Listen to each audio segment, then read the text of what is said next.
Madame la maire, mes chers collègues, en France, encore en 2024, bien souvent, être un homme, c'est pouvoir se déplacer dans la rue sans se poser la question de savoir si l'on va être sifflé, abordé et insulté.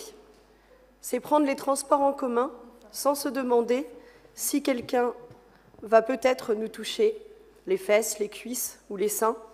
C'est pas non plus devoir prendre un itinéraire plus long, mais plus sécurisant le soir, la nuit, pour rentrer à la maison, à pied ou à vélo.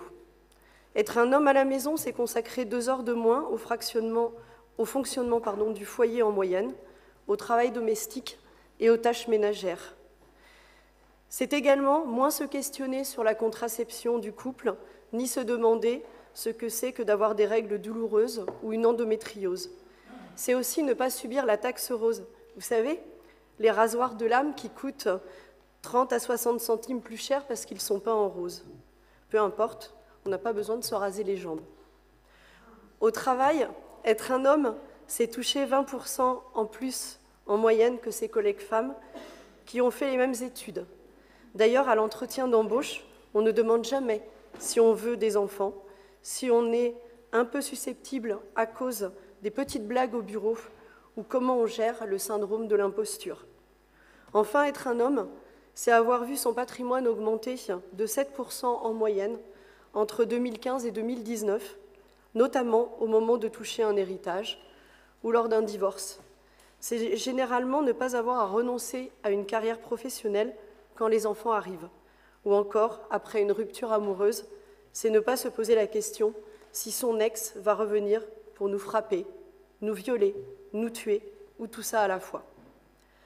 Ne pas se poser ces questions, ne pas subir ces violences, ne pas voir le genre différent comme un potentiel agresseur sont des privilèges.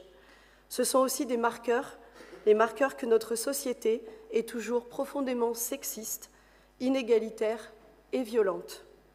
D'aucuns me diront que tous les hommes ne sont pas violents, peut-être, et en même temps, à chaque nouveau fait de violence perpétré à l'encontre des femmes, ce sont systématiquement des hommes qui sont mis en cause.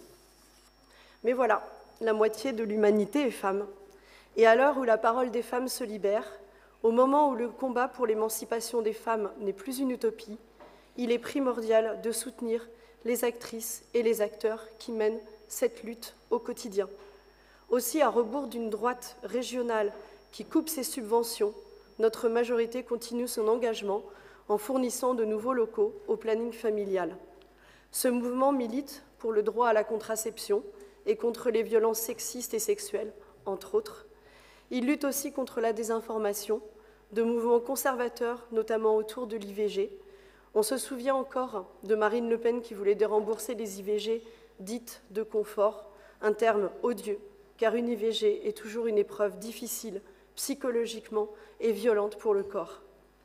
Aussi, ce nouveau lieu pour le planning familial, c'est davantage que des murs, c'est permettre à cette institution essentielle de continuer et d'amplifier son action de prévention, d'informer et de soigner, enfin en tout cas d'informer sur les soins, qui sont plus que d'utilité publique, car indispensables pour la santé sexuelle de nombre de femmes et d'hommes dans notre ville.